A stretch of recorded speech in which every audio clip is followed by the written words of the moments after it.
What's up everybody, Jason from Jason's Exotic Reptiles. Today we're going to discuss a video topic on how to breed almost any python or boa constrictor that you can imagine.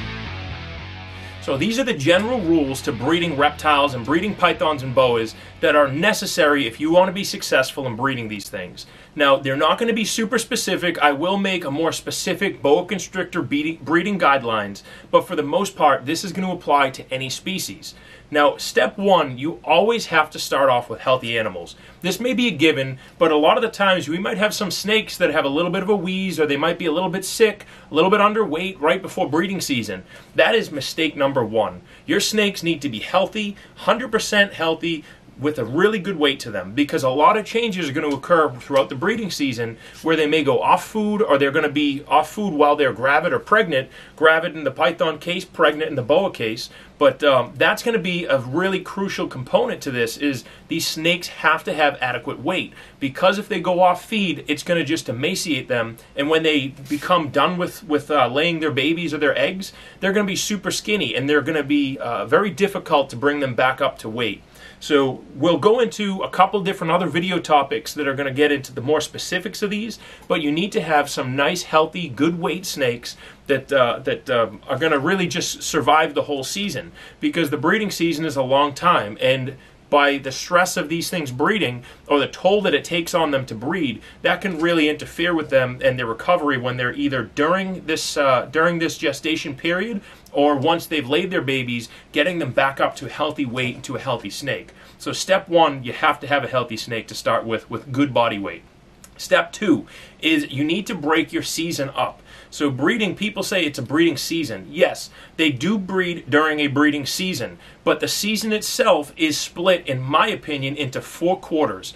There is your summer, there's your ramp down, your winter, and then your ramp up. So there's 12 months of the year. I break mine into three periods. I have my 3-month peak heat, my 3-month 1 degree per week ramp down, my 3-month cold period, and then my 3-month ramp up 1 degree per week. And that, in my mind, is mimicking this kind of natural cycle that might occur in most parts of the world. Now, the temperature fluctuations, obviously, as you get closer to the equator, these fluctuations aren't going to be as necessary, at least the temperature gradient. But I would still ramp up and ramp down into temperatures, because unless you're right on the equator, and even on the equator, there's still going to be a small variance in your temperatures throughout the year. So that is kind of, in my opinion, a key to bringing these guys into condition. Same thing with lights. I don't really manipulate the lights too much, because the room that I'm in has some pretty good natural light. So naturally, my seasons are going to increase or reduce the light period and the photo period, and that's going to bring these snakes into condition as well.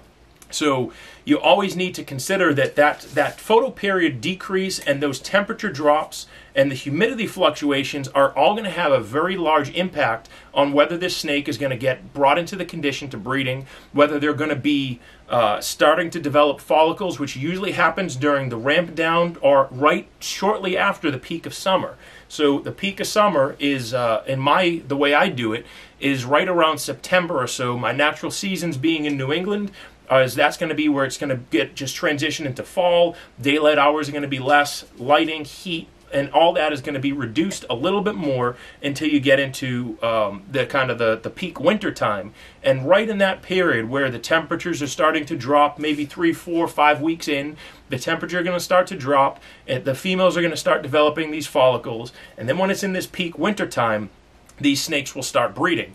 The reason for that is that they start to breed, they become pregnant or gravid, then by the time they lay their eggs or babies, the temperatures are going to be perfect for where these snakes are and where the babies are going to hatch out. They're going to have an ample food supply, and even though they're in captivity, following this natural structure still mimics what these snakes have evolved to do for millions of years, is to produce their babies and lay their eggs right when it's a peak time, so that it increases the chance of survival for the babies.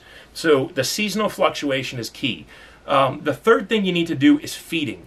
Going into breeding season, you need to feed heavily. This is their peak summertime. Food is abundant. These snakes know that the winter is coming, and then you're going to always want to keep the food supply abundant, coming, and obviously within reason. You don't want to just give them a meal every day, even if they look hungry. You need to balance their weight, but they're going to be bringing their body weight up, bringing themselves into condition. These snakes have evolved for a long time. There's very little that we can do that is going to absolutely increase or decrease our chances, but there are things that we can do that will mimic their natural habitat and their natural evolution so that it increases our chances in that sense. So you have to make sure that they're healthy, they're adequately fed, they're a good weight, and all this good stuff, and then mimic that photo period. And that's what's going to really get them to go breeding. Now, boa constrictors and pythons are a little bit different in the sense where they both lay live young versus eggs. So boas will they'll lay the live young. Pythons, they're going to lay the eggs. It's really important that once they ovulate and once they've made these follicles and fertilized them, that you need to give them a heat source. So that is why, again, it's important to break, at least in my opinion, specifically in a larger setup like I have hundreds, if not close to thousands of snakes at some point.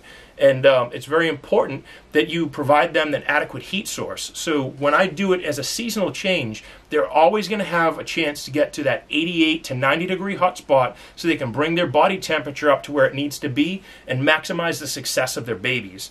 And that's something that if you have a cold period during once it's been ovulated, so let's say I have a snake, a Burmese python, and it dips down into the low 80s. If that sustains there, there's a good chance that that'll stop the development of the eggs, and the eggs are going to turn bad. Same thing with boa constrictors. If you don't provide them that 88 degree to 90 degree hot spot or warmer throughout the entire gestation period, once they've ovulated and now that they're pregnant, those babies are going to die and they're not going to develop, and you're going to get either stillborns or slugs. And that's the opposite of what we're trying to do here. We want to be successful in breeding. So those are generally the guidelines that will make you breed anything. Is you need to have the food source. You need to have nice, healthy snakes, obviously a male and a female, and you need to provide them heat, humidity, and that seasonal fluctuation to bring them into condition. I've used this same procedure. I have boas. I've done this with ball pythons, blood pythons, carpet pythons, anything you can imagine. I've probably bred it at some point. I shouldn't say anything you can imagine. There's things I haven't bred, but a lot of the snakes that you'll see in the general pet trade, with the exception of the super rare things like a Bolin's python, I've probably bred it at some point, and I've been successful at it by using this same procedure.